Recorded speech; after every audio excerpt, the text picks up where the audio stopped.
Last weekend, our neighborhood pool drama hit a boiling point. All thanks to Karen, the self appointed enforcer of the HOA, who believed she ruled the entire block.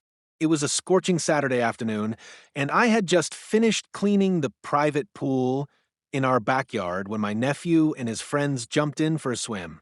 Just as they were splashing around, I saw Karen stomping toward our gate, clipboard in hand, sunglasses perched high like a crown. Without even saying hello, she demanded access to the pool, claiming that as a member of the HOA board, she had the right to bring her grandkids over since the community pool was under repair. I calmly told her no. This was a private pool, not the HOA's, and it was clearly on my property.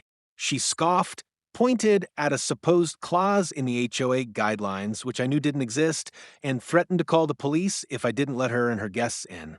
I told her, again politely, that if she stepped any further onto my property, I would call the cops.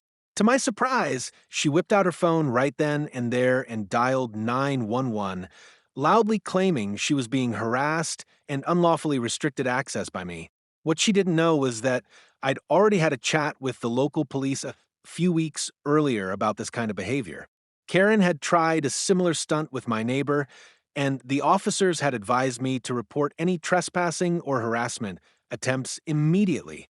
So, when two squad cars pulled up moments later, Karen strutted toward them like a victorious queen until the lead officer stepped out and walked straight over to me. "Afternoon, sir," he said. "Heard we might have another HOA incident?" Karen's face froze. The officers had already been briefed about her antics and calmly told her she had no authority to access my private property, HOA board or not. She tried to argue, but they warned her that further complaints could lead to a restraining order. Karen left fuming, her grandkids dragging behind her. The irony? Her call to 911 only strengthened my case. Turns out, sometimes the best way to deal with an HOA tyrant is letting the cops handle it, especially when they're already on your side.